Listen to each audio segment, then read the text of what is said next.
know what she said. She might just change your life. And we have one of our faves back, Bill Bogard, a Toronto-based international expert on reducing the harm of risky behavior, society, and Canadian law. And so tell us about your new book.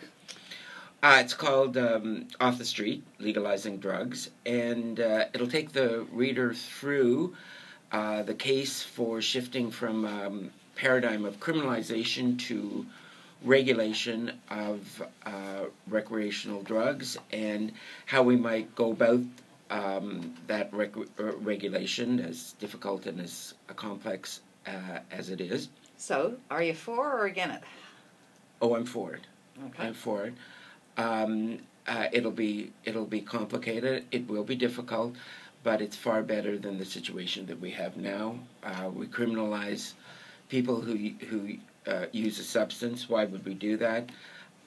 We've created an enormous black market that's run by thugs. We let them sell substances to people. We don't know what's in it. People are being poisoned, and governments are bypassing a revenue stream. And however great that revenue stream is, I start from the proposition that we all should pay taxes. You pay taxes, you pay taxes, I pay taxes. Why shouldn't the recreational drug industry pay taxes? So let's go over some of the facts, because there's lots of urban legend around marijuana by people probably who have never smoked a joint. But people say it's harmful. Right. Is it? Generally speaking, not. Let me start by saying I have actually no interest in these drugs. I don't use them. So this is not about me wanting to get at this stuff. I think let's start with the kids. Kids should be kept away from all drugs, including marijuana. What about if you have a child who has a very painful cancer, and it is a way of alleviating the pain? Okay, but that's a different thing. That's not what he's talking about. He's talking about recreational drugs as opposed to medicinal. So medicinal has all the THC taken out of it. We're talking about recreational use of marijuana, decriminalizing that. We've seen all the little shops popping up over Toronto and pretty quickly being shut down because, people are still meant to show up with a prescription. But if you're in there and you're checking them out and you say, oh, gee, I left my prescription at home, you're probably going to leave with a couple of grams. And the police are very quick to shut those down because it isn't legal yet. It's on the threshold of being decriminalized or legalized. But with stores opening and people and easy access to drugs now, what's going to change with the decriminalization is basically that the governments are going to get their due, as you said. The government's going to get their due, and the government is going to much more tightly control the production, distribution, and sale of the drug. Can I just go back to medicinal marijuana? I would like to deal with that separately because there's a positive aspect to marijuana. It does have therapeutic uses, including for children.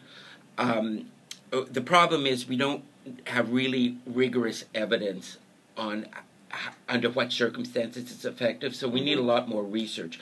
But there's clearly a role for medicinal pot, and it's legal now in Canada under certain strict conditions, and we need more research on it, but there's definitely a part for it to play. So back to, kids need to be kept away from it. Okay. And we really need to keep kids away from it because the figures from UNICEF from 2013 indicate that consumption rates amongst youth in Canada are probably the highest in the developed world. So we've got a lot of kids using this stuff that shouldn't be using it. So a lot of kids on the internet using stuff because apparently we have the #1 usage of internet users and social media as well, and maybe they go hand in hand.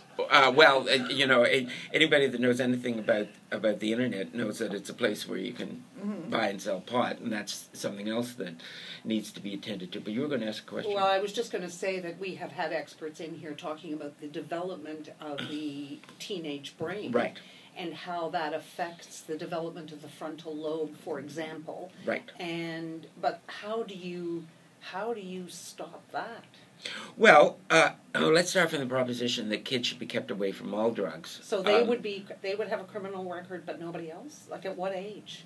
Well, I think probably the way we go about it is the way we go about tobacco and alcohol. It's the offense is to sell, right? Mm-hmm. You're not trying to criminalize kids. You're trying to keep it away from them. So we would make it an offense to sell and provide marijuana to a minor, other than in therapeutic circumstances where it's clearly been prescribed by a doctor, et cetera, et cetera.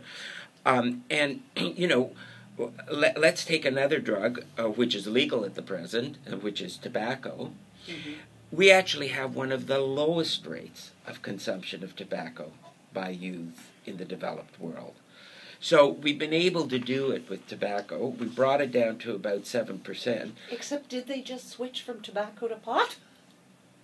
Pardon me? Well, if we have the highest rates of pot consumption and the lowest rates of tobacco consumption in youth, did they just switch from one to the other? Well, there's no question. I mean, that is an issue. So in the end, you have to convince them to stay away from all of this stuff. And I'm not suggesting it isn't a huge task. It is, but the hope is that it's going to be more effective if you legalize and regulate it. Because right now, the source of recreational pot is illegal, because the stuff's illegal, right? So if somebody's willing to sell something that's illegal from the get-go, they hardly have any scruples about selling it to a child. I mean, they're already breaking the law. So the idea is, if you legalize and regulate it, then you're going to have a much better chance of cracking down on those people who are selling to kids, just as we've done with tobacco, and alcohol, right? But if you're asking me, is there an ongoing problem convincing kids to stay away from all drugs, alcohol, tobacco, pot, and whatever? Because we've got lots of whatever. Yeah, there's lots of whatever. I'm not denying that. Yeah, that's a huge undertaking. We are speaking with Bill Bogart, the Toronto-based international expert on reducing the harm of risky behavior, about his upcoming book. It's to be published in November. It's called Off the Street: Legalizing Drugs. When we look at the prospect of legalizing marijuana, do you agree with the LCBO, say, in Ontario, or liquor control boards being the ones to distribute it at a recreational level? I think there's a lot of potential in that model, and it's certainly the one that Premier Wynne has, at least off the cuff, said, look, we need to think about this possibility. I think most of us who are advocating for legalization and regulation are open to the pros and cons of various ways to provide it. So I'm not saying that's the only way, and of course it wouldn't be the way in other provinces, because they don't necessarily have that model. Mm-hmm.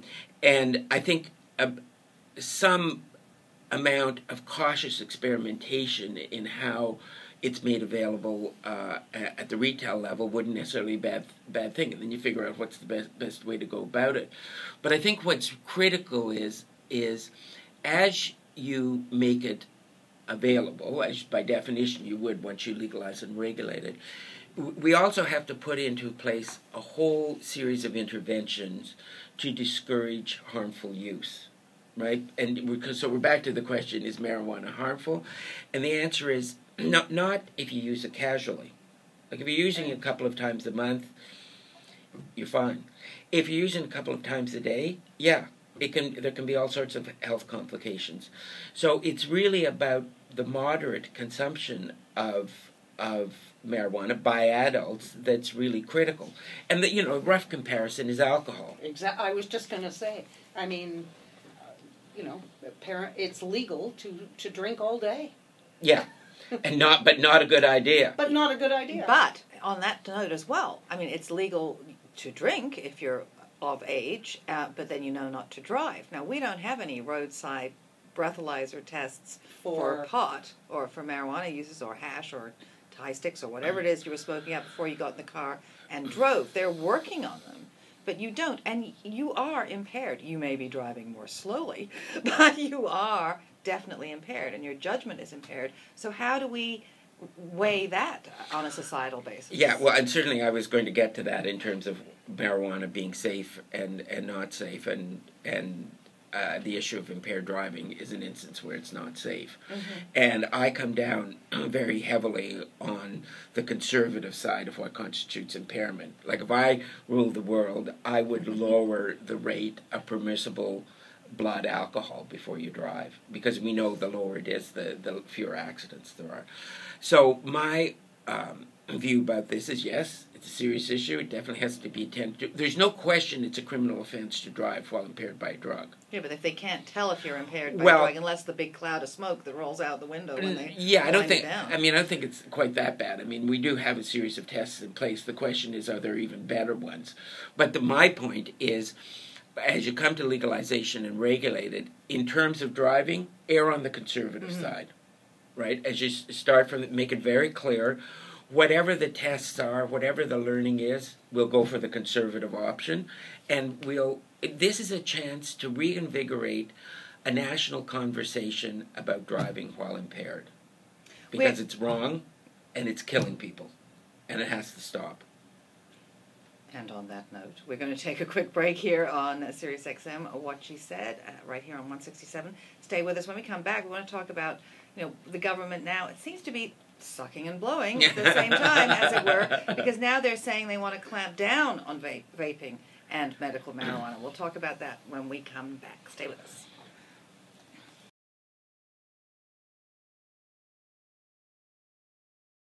We're back in studio. Christine Bentley and Kate Wheeler with you today, and joining us is Bill Bogart, an international expert on reducing the harm of risky behavior. He's busy working on a new book, Off the Street, Legalizing Drugs, which is going to be published in November. And on the one hand, while we see the government's moving to legalize recreational marijuana, they are clamping down, or the Ontario government is basically vaporizing the use of medical marijuana and vaping e-cigarettes in public places, because they're saying it's the risk of to better protect people from second-hand smoke. So, we've already seen the ban on selling e-cigarettes to anyone under the age of 19. That took effect the first of the year.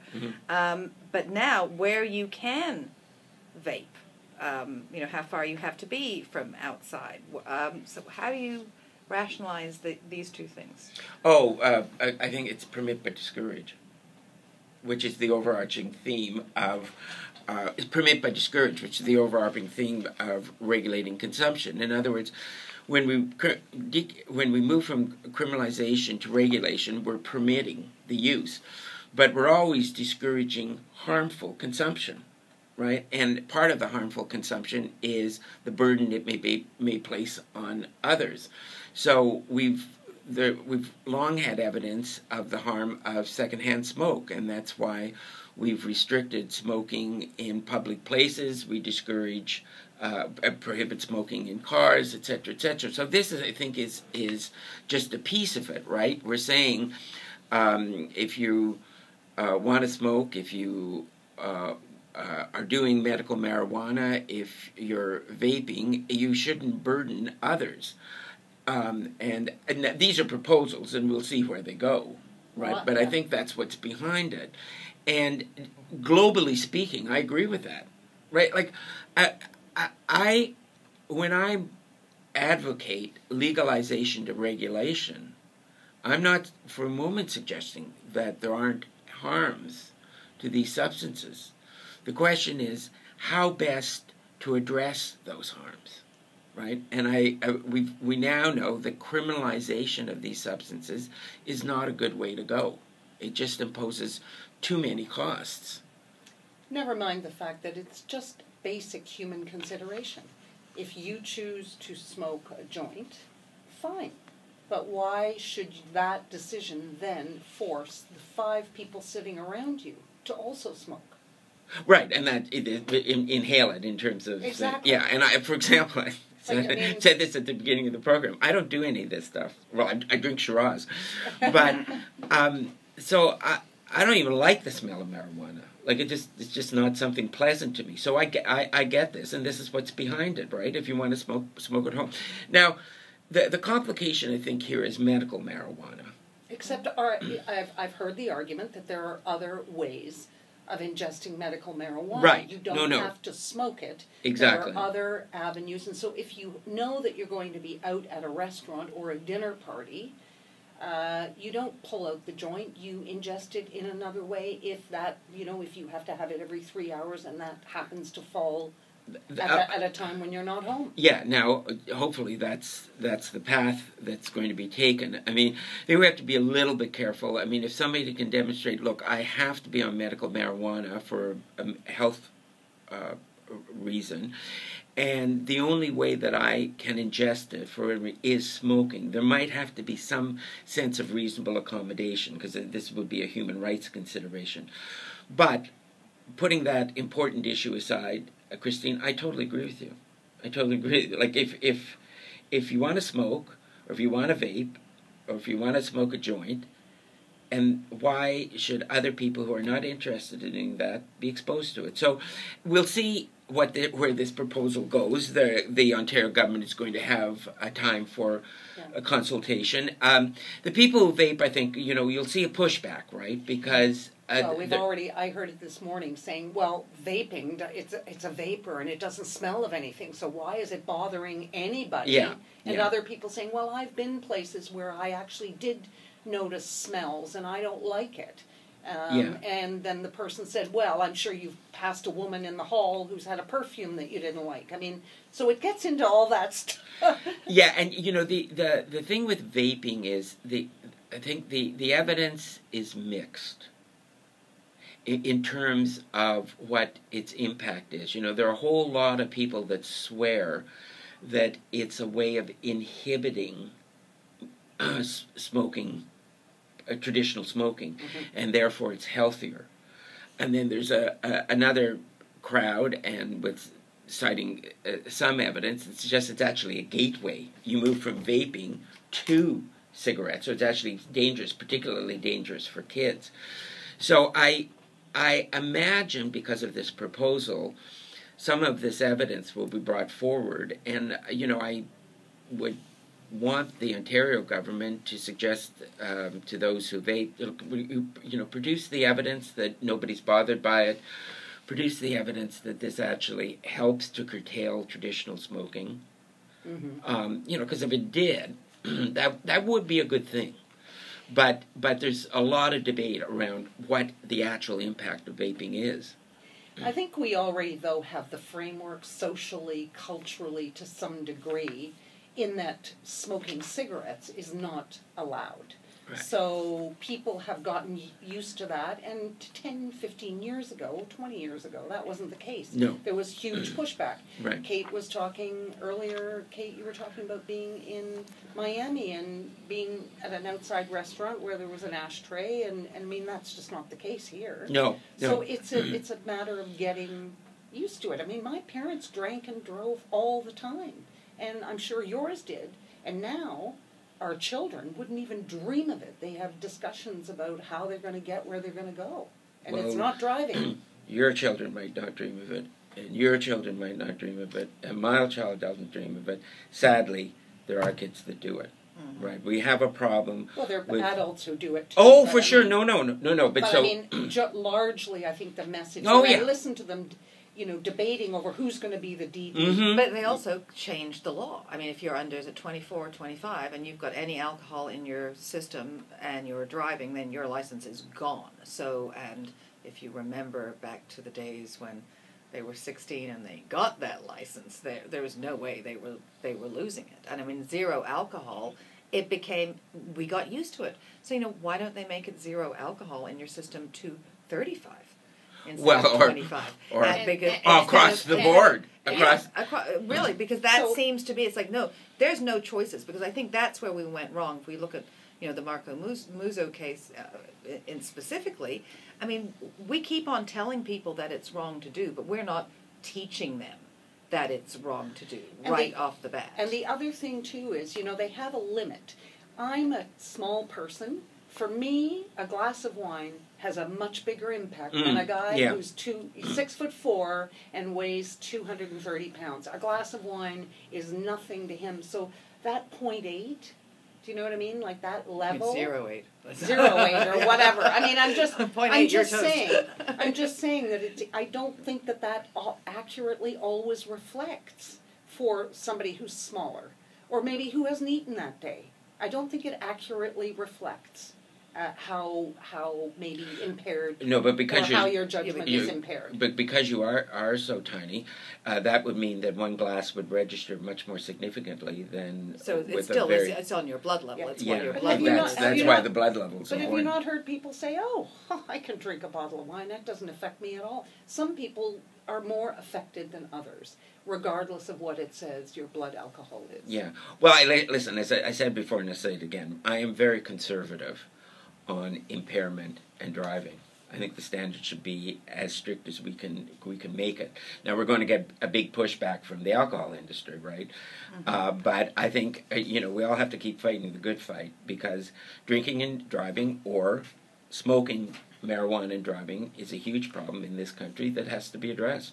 Are you looking at regulating, or having the government look at regulating the edibles? Because that's what concerns me with children. Yeah. See candies, lollipops, all with high THC levels. Yeah, no, I think it'll all have to be regulated, and there's just a report out from an expert panel in England, which it just came out yesterday, so I haven't had time to go through it, but I was glancing at it, and they, I think, are coming down on the side of not having edibles available for at a retail level for the moment. Problem is, though, right, if it's out there and you ban it, you're going to generate a black market. Like if people want it, they're going to get it. So it's always this trade-off. It'll be same with taxing, right? We know that taxing a substance drives down the rate of consumption, alcohol, tobacco. So there's a whole lot of people say, well, one of the ways that we'll control harmful consumption is by taxing it, to make it so cutting it, and people will consume it less. But you also know that if you tax it and the price becomes too high, you're going to regenerate a black market. Well, it's sort of like kids who are not old enough to buy liquor. They'll do it. Shoulder tap. Yeah. But a whole series of interventions can drive down the price. I can see it now, shoulder tapping outside the liquor store. Can you pick me up a 6-pack of Bud and some Bud? It's like, but you're right. I mean, the black market is there, and there's also the that reverse kind of cool factor. If it's if it's not approved of by society, the kids are going to try to roll up those T-shirt sleeves and stick the cigarette pack in there and do James Dean all over again. Yeah, right? Which hopefully, though, the converse will also be true. The part about legalizing and regulating drugs will actually demystify them and make them not as cool in terms of it's there, it's legal once you're 18 or whatever the age is. But you know what? Consuming a lot of this stuff is not a good idea. That's true. All right, Bill Bogart, we'll look forward to your book out in November, and it will be available everywhere. Yep. All right. Thanks for having me on. Okay, it's always a pleasure. Click the channel subscribe button for full-length interviews and more from What She Said here on YouTube.